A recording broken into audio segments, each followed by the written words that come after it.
Audio Jungle. Audio Jungle.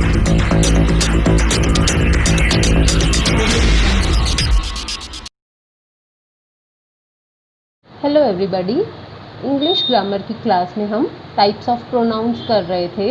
हम पहले 8 types of pronouns कर चुके हैं और हमारा लास्ट जो टाइप है हमने रिलेटिव प्रोनाउंस। रिलेटिव का मतलब संबंध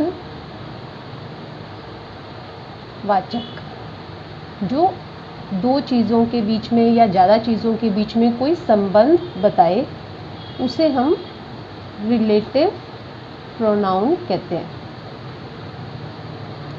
definition: relative pronouns are used for nouns. Nouns की जगह इनको यूज़ करते हैं हम। And they also join sentences. इनको बहुत अच्छी तरह हम पढ़ेंगे एग्जाम्पल्स के थ्रू। ये सभी मैंने यहाँ पर आपके सामने जो लिखी हैं इनको अलग अलग कर दिया कि नॉमिनेटिव केस में हम कौन सी रिलेटिव प्रोनाउंस यूज़ करते हैं, जैसे who, what, which, that. Objective case में whom, what, which, that। और यहाँ डिफ्रेंशिएट भी कर दिया कि जब हम पर्सन के लिए यूज़ कर रहे हैं तो who, whom, whose।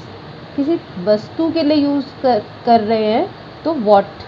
Objective case में भी what है और पोजेसिव केस में यहाँ पर कुछ नहीं होगा। इसी तरह पर्सन और थिंग दोनों के लिए हम अगर यूज़ कर सकते हैं तो वो कौन सी प्रोनाउंस है, विच, दैट, अगेन विच और दैट। इसके अलावा कुछ और भी रिलेटिव प्रोनाउंस हैं, जैसे such as, same as, same that.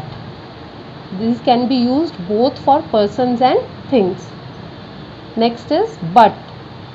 यहाँ पर अलग से आपको बता दिया गया है कि हु प्लस नॉट पर्सन के लिए यूज़ होगा और विच प्लस नॉट जो है यहाँ पर थिंग के लिए यूज़ होगा। अभी हम इनके सबके एग्जाम्पल्स करेंगे जिससे कि आपको क्लियर हो जाए कि हम किस तरह से इनको यूज़ करते हैं। तो now we will do uses of relative pronouns. Now we will do relative pronouns in detail. इससे पहले भी आप देख चुके हैं हु, हुम, विच कहाँ यूज़ किए थे हमने, इंटेरोगेटिव प्रोनाउंस में भी यूज़ किए थे। But in interrogative pronouns, interrogative means asking question. When these pronouns ask question, they are interrogative pronoun, and when they are used to join sentences, they are called relative pronouns. Examples देखिए इसके। This is a boy, he stands first in the class। यहाँ दो sentence हैं ये, अब हमें इसको join करना है। अब यहाँ पर ही क्या है हमारा, नॉमिनेटिव केस। नॉमिनेटिव केस में पर्सन के लिए हम क्या यूज़ करेंगे, who. This is a boy who stands first in class.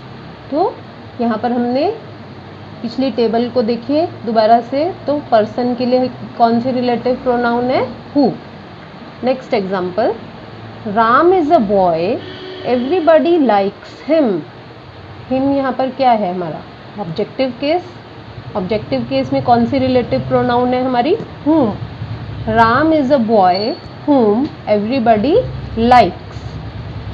Next example, she is Mrs John, her son went abroad.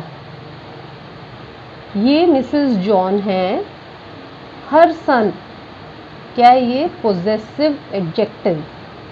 Possessive adjective किसका बेटा है, मिसेस जॉन का। तो इसके लिए क्या यूज़ करेंगे, हुज।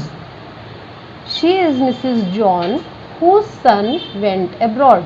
तो यहाँ आप देख रहे हैं कि रिलेटिव प्रोनाउंस को यूज़ करके हम कैसे सेंटेंसेस को ज्वाइन कर रहे हैं।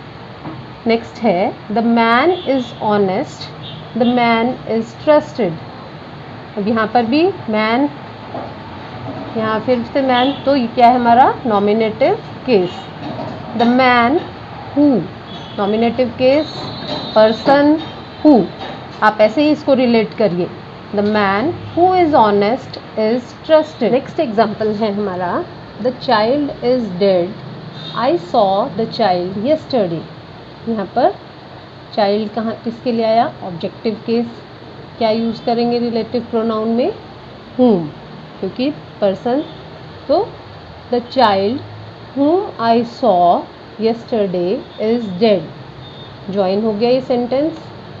नेक्स्ट एग्जाम्पल है the boy won the match, the boy came here yesterday।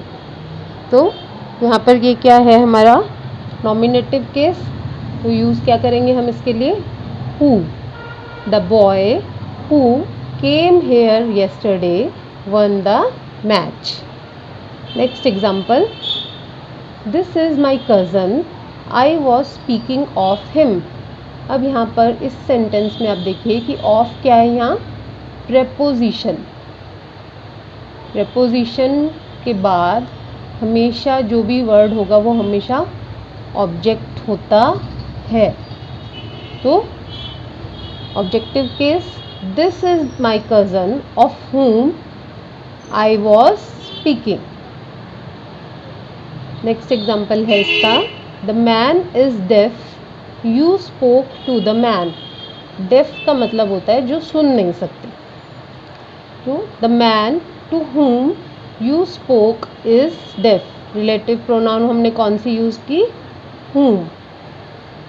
My father is dead, I loved my father.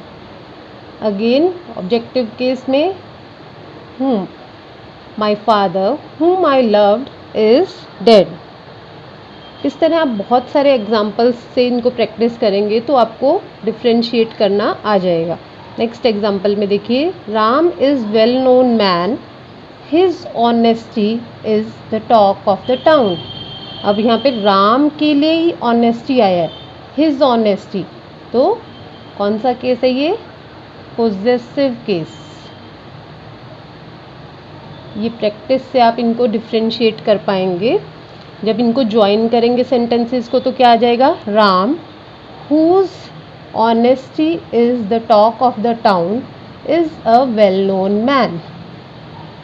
Possessive case में हम पर्सन के लिए क्या यूज़ करते हैं? Whose. Next example I am your leader, I will lead the party. अब यहाँ देखिए कैसे लीडर आया है तो हम अगेन पर्सन नॉमिनेटिव केस में हम क्या यूज़ करेंगे? हु। बट सेंटेंस की फॉर्मेशन यहाँ थोड़ी डिफरेंट हो जाएगी, इसमें एरर स्पॉट करना भी बहुत ज़रूरी है। I who am your leader will lead the party. इसमें आप गलती क्या कर सकते हैं कि रिलेटिव प्रोनाउन के अकॉर्डिंग आप वर्ब यहाँ पर लगा सकते हैं, जैसे I who is your leader, पर ये गलत होगा। हम यहाँ पर एम किसके अकॉर्डिंग लगाएंगे? इसके अकॉर्डिंग, ठीक है। आई के अकॉर्डिंग हमने एंटीसीडेंट प्रोनाउन के अकॉर्डिंग हमने लगाना है यहाँ पर। तो इस बात का बहुत ध्यान रखेंगे कि यहाँ पर इज़ नहीं आएगा, एम आएगा। इज़ यहाँ पर क्या होगा? हमारा एरर हो जाएगा। ये टॉपिक थोड़ा सा बड़ा है, so we will continue it in our next lecture. Till then revise it. Thank you very much.